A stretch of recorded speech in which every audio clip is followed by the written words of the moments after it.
Hey guys what's up, कैसे हैं आप लोग। और आप सुन रहे थे मेरे साथ लव यू जिंदगी। लव यू जिंदगी भाग 22। अभी के जाने के बाद नैना ने अपना पैर पकड़ा और बिस्तर पर आ बैठी। पहली बार अभी का बर्ताव उसे कुछ अजीब लगा। आज से पहले नैना ने उसे ऐसे चिढ़ते और कुड़ते हुए नहीं देखा था। वह बिस्तर पर बैठी अपने पैर को सहला रही थी कि तभी शीतल उसके कमरे में आई। नैना को पैर सहलाते देखकर शीतल ने कहा, क्या हुआ तुम्हारे पैर को। कुछ नहीं, बस वो ठोकर लग गई। तुम खड़ी क्यों हो, बैठो ना। नैना ने अपना पैर सहलाते हुए कहा। शीतल सामने पड़े बीन बैग पर आ बैठी और नैना का पैर देखते हुए कहा, लाओ दिखाओ अपना पैर। तुम अपना जरा भी ख्याल नहीं रखती नैना। तुम्हें याद है दिल्ली में जब हम साथ रहते थे तब तुम भी गिरते पड़ते रहती थी और पड़ोसी मुझे संभाल। नैना कहते कहते रुक गई तो शीतल ने उसकी ओर देखा और कहा, तुम दोनों का झगड़ा हुआ है क्या। अभी भी नाश्ते की टेबल से उठकर चला गया। देखो अगर तुम दोनों के बीच कोई मिसअंडरस्टैंडिंग है तो तुम्हें उसे दूर कर लेना चाहिए। तुम फिर सब ये टेंशन लेने लगी। शीतल चिल करो, कुछ नहीं हुआ है। पड़ोसी जब तक दिन में 2-4 बार मुझसे बहस ना कर ले उसका खाना हजम नहीं होता, नैना ने कहा। हाँ, लेकिन आज वो कुछ ज्यादा ही अपसेट दिख रहा था। शीतल ने धीरे धीरे नैना के पैर की मसाज करते हुए कहा, छोड़ो उसे, उसकी शक्ल ही ऐसी है। वैसे उस दिन तुम मुझे फोन पर क्या बताने वाली थी। अब बताओ क्या बात है। तुम्हारे और सार्थक के बीच सब ठीक तो है ना। नैना ने थोड़ा सीरियस होकर पूछा। शीतल कुछ देर शांत रही और फिर धीमी आवाज में कहा, मैं राज से मिली थी। नैना ने जैसे ही सुना उसकी भवें तन गई और उसने थोड़ा गुस्से से लेकिन धीमी आवाज में कहा, तेरा दिमाग खराब है क्या। और वो हरामी तेरी लाइफ में वापस क्यों आया है। शीतल देख, तेरी शादी हो चुकी है, वो भी सार्थक से, और राज तेरा पास्ट है। उससे मिलने का मतलब जानती है ना तू। अगर सार्थक को इस बारे में पता चला तो। सार्थक भी राज से मिल चुका है, वो दिल्ली में ही है। शीतल ने नैना की बात काटते हुए कहा। हद है बहन।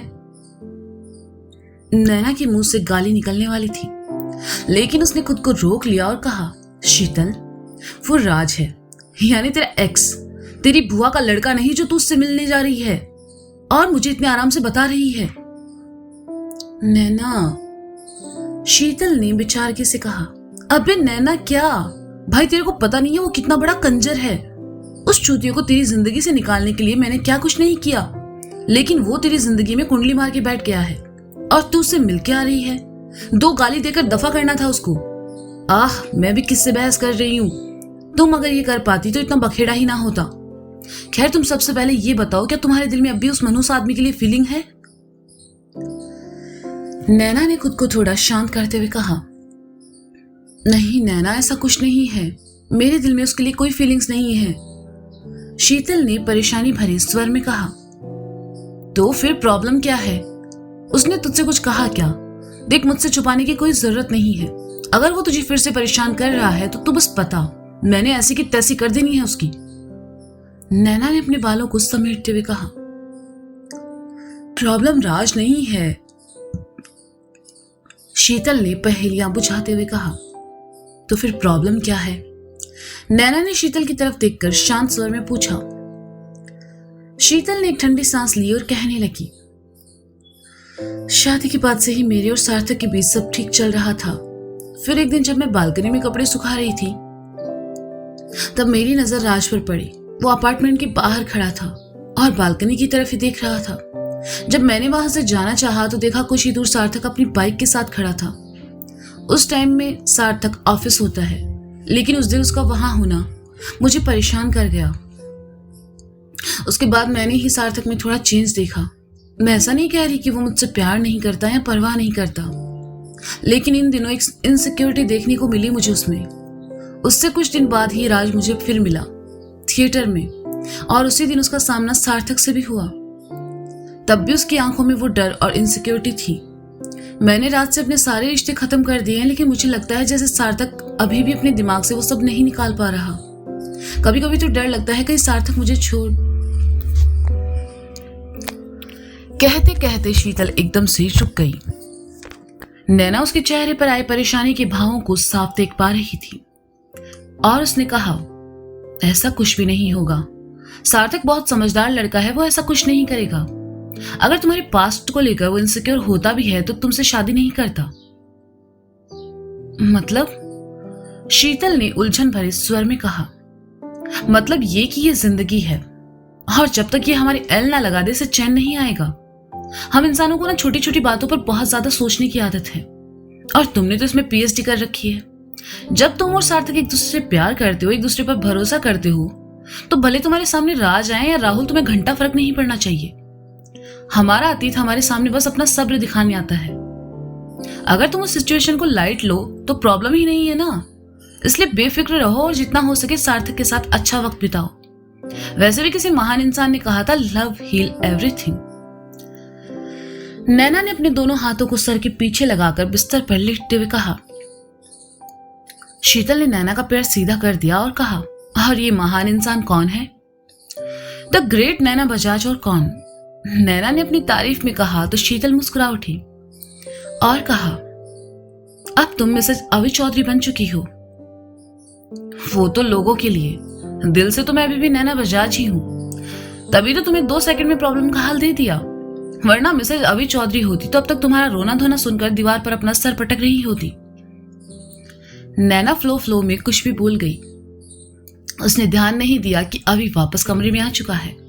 शीतल ने जैसे ही कुछ बोलना चाहा, अवि ने उसे चुप रहने का इशारा किया और अपने फोन में कुछ टाइप करके शीतल की तरफ कर दिया और नैना से बोलने का इशारा किया। शीतल ने झिझकते हुए अवि को देखा तो अवि ने घूरते हुए शीतल को बोलने का इशारा किया।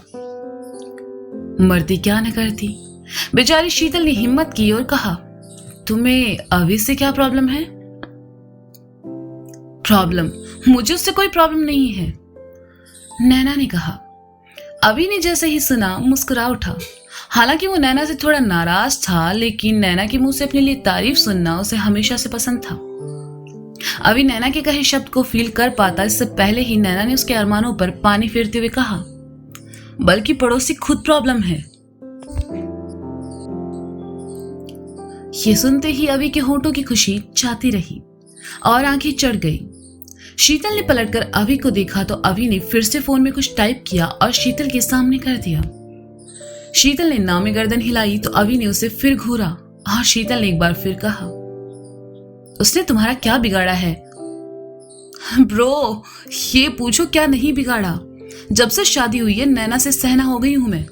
पहले वो सिर्फ मेरा पड़ोसी था, इसलिए कभी कभी उसकी बातें सुन भी लिया करती थी और अच्छा भी लगता था, लेकिन अब तो वो मेरे साथ ही रहता है, एक ही घर में, एक ही कमरे में। अब तो उसका सामना होता रहता है और जब मन करता है वो मुझे लेक्चर देता है। कभी एकदम से रूड हो जाएगा तो कभी उसे एकदम से मुझ पर इतना प्यार आएगा कि पूछो मत। कभी इतना बोलेगा कि चुप नहीं होगा तो कभी 10 बार पूछो तो सिर्फ ओके कहेगा।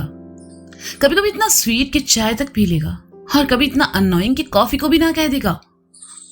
मुझे लगता था सिर्फ मैं रूड हूं, मैं सख्त हूं, मेरे मूड स्विंग ज्यादा है, लेकिन पड़ोसी के तो नखरे लड़कियों से भी ज्यादा हैं। तुझे पता है एक बार मैंने गलती से उसका कच्चा क्या पहन लिया। ओ भाई साहब, क्या सुनाया है उसने मुझे। उसे शॉर्ट्स कहते हैं, अवि ने कहा। हे शीतल, तू पड़ोसी की आवाज में बात क्यों कर रही है? अच्छा, तू भी मेरी तरह उसके बिहेव से कंफ्यूज है। I know. तू क्या उसके आसपास के सारे लोग कहते हुए नैना जैसे ही उठी सामने खड़े अवि पर उसकी नजर चली गई, जो कि नैना को ही घूर रहा था। माँ की आंख, ये पड़ोसी हमेशा गलत टाइम पर एंट्री क्यों लेता है? आई होप इसने कुछ ना सुना हो, नैना ने मन ही मन कहा और शीतल की तरफ घूर कर देखने लगी तो शीतल ने नजरें और चेहरा दोनों घुमा लिए। नैना उठी और बड़ी ही तमीज से कहा, अवि तुम यहाँ, तुम कुछ लेने आए हो क्या? मुझे लगता था मेरा प्यार तुम्हें बदल देगा, पर मैं गलत था। तुम्हें सच में कोई फर्क नहीं पड़ता, अवि ने कहा और एक बार फिर कमरे से बाहर चला गया। शीतल ने सुना तो उसे भी ये देखकर बुरा लगा कि अवि और नैना के बीच थोड़ी मिसअंडरस्टैंडिंग हो चुकी है। नैना ने अवि की बात सुनी तो वापस बिस्तर पर आलथी पालथी मारकर बैठ गई और अपने बाएं हाथ की कोहनी घुटने पर रख ली और हाथ से लगाकर मिमियाते हुए कहने लगी, साला पता होता शादी का असली मतलब ये होता तो रंडवे रह जाते। कम से कम ये मनुष्यत तो ना होती। एक तो पहले ही जिंदगी में इतनी चरस झेल रहे हैं, ऊपर से ये शादी नाम का गांजा भी भूख लिया मैंने। इससे अच्छा तो साला बचपन में खेलते खेलते किसी ट्रक के नीचे आ जाते, किस्सा ही खत्म था। रिश्तेदारों क्या कहा था मेरी शादी में आकर? सुपर है लड़का, तुम्हारा सुपर है। अब ये लड़का मेरे सर के ऊपर से जा रहा है। मेरी कश्मीर जैसी जिंदगी को झंड कर दिया सबने मिलके। हाय लगेगी तुम्हें मेरी। शीतल ने नैना को परेशानी में कुछ भी बड़बड़ाते देखा तो चुपचाप उठकर बाहर चली गई। थोड़ी देर बाद वापस आई। उसने हाथ में पकड़ा चाय का कप नैना की ओर बढ़ाया और कहा, ये पी लो और शांत हो जाओ। नैना ने देखा कप में चाय है तो उसने फटाफट कप लिया और पीने लगी। जैसे जैसे चाय उसके गले के नीचे उतरी, उसकी परेशानी से भरे चेहरे के भाव कम होने लगे, जिन्हें देखकर शीतल ने कहा, अब ठीक है या फील बेटर? नैना ने एक ठंडी आह भरते हुए कहा। शीतल मुस्कुरा उठी और मन ही मन कहा, धीरे धीरे सब ठीक हो जाएगा, मुझे पूरा यकीन है तुम सब ठीक कर दोगी। नैना को खामोश देखकर शीतल ने उसे एक टाइट हक किया तो नैना मुस्कुरा उठी और बची हुई चाय पीने लगी। नैना की बातों से हर्ट होकर अभी बाहर चला आया। बस सुबह हुई बातों की वजह से नैना से थोड़ा नाराज पहले से ही था और अब नैना ने उसकी इस नाराजगी को और बढ़ा दिया। चलते चलते अभी पूल साइड आया तो देखा सार्थक अकेले ही पूल के पानी में पैर डालकर बैठा है। अभी उसकी तरफ आया और उसके बगल में आकर बैठ गया। सार्थक ने अभी को एक नजर देखा और फिर पानी में पैर हिलाते हुए सामने देखने लगा। अभी ने सार्थक को चुप देखकर कहा, सुबह के लिए आई एम सॉरी, मुझे तुमसे इस तरह बात नहीं करनी चाहिए थी। इट्स ओके अभी भाई, मुझे भी बोलने से पहले सोचना चाहिए था। मैं सबके लिए ऐसी बात नहीं बोल सकता, मुझे कोई हक नहीं है। सार्थक ने उदासी भरे स्वर में कहा। तो अभी को थोड़ी हैरानी हुई। सबके लिए से तुम्हारा क्या मतलब है? क्या तुम किसी और के लिए भी ऐसा करते हो? अभी का सीधा इशारा मोंटी की तरफ था। जब अपना ही बातें छुपाने लगे तो किसी और के लिए गलत क्या कहना? सार्थक ने पहेलियां बुझाते हुए कहा, मैं कुछ समझा नहीं, तुम किस बारे में बात कर रहे हो? साफ साफ कहो ना क्या बात है। अभी ने थोड़ा नर्म होकर कहा तो सार्थक पिघल गया और अभी को मैसेज वाली सारी बात बता दी। साथ ही राज के दिल्ली में होने की बात भी अभी को बता दी, जिसे सुनकर अभी के चेहरे के भाव भी बदले और फिर उसने नॉर्मल होते हुए कहा, सार्थक तुम श्योर हो ना वो मैसेज राज ने किए हैं? देखो हो सकता है राज तुम्हारे और शीतल के बीच मिसअंडरस्टैंडिंग पैदा कर रहा हो। तुम्हें इतनी जल्दी अपने और शीतल के रिश्ते को जज नहीं करना चाहिए। नहीं अभी भाई, इस बार मैं गलत नहीं हूं। मैं ये नहीं कह रहा कि शीतल गलत है, लेकिन उसे सही समझने की भी तो मेरे पास कोई वजह हो। वो मैसेज राज के ही थे और अगर मैं गलत नहीं हूं तो पक्का शीतल उससे मिलने जाएगी। सार्थक ने उदास होकर कहा, हम सबका प्यार और शादी मुझे खतरे में नजर आ रहा है। मैं यहाँ सबके साथ इसलिए आया था ताकि एक दूसरे के साथ अच्छा वक्त बिता सके, लेकिन यहाँ तो लोगों का सच सामने आ रहा है। अभी ने कड़वाहट भरे स्वर में कहा। सार्थक अभी की बात समझ पाता इससे पहले ही मोंटी वहां आया और कहा, हे सार्थक, आज तो नाश्ते के लिए नहीं आया? वैसे तुझे आना चाहिए था, आज का नजारा और नाश्ता दोनों मजेदार थे। मोंटी जिसे हंसी मजाक करने की आदत थी, उसने अभी को चिढ़ाने के लिए कहा। सार्थक ने कोई जवाब नहीं दिया, बस मोंटी को देखकर मुस्कुरा दिया। लेकिन अभी उठा और मोंटी से कहा, तुम्हें एक मजेदार चीज दिखाऊं? हाँ प्लीज जल्दी, मोंटी ने खुश होकर कहा। अभी मुस्कुराया और मोंटी को एकदम से पूल के पानी में धक्का दे दिया।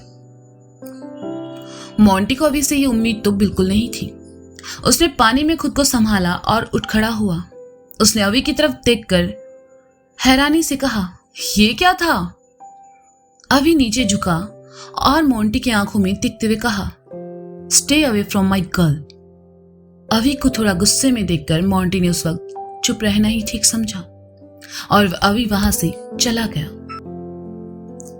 तो गाइस, ये था लव यू जिंदगी भाग 22। इसका अगला भाग आप जल्द ही सुनेंगे मेरे साथ। तब तक के लिए शुक्रिया, बाय बाय, अपना ख्याल रखिए और हाँ, सुनते रहें लव यू जिंदगी सीजन 2 मेरे साथ। इन लोगों के बीच गलतफहमियां थोड़ी बढ़ चुकी है। अब जैसा कि नैना ने कहा था, ये जिंदगी है और जिंदगी में जब तक एल ना लगे तो जिंदगी किस बात की।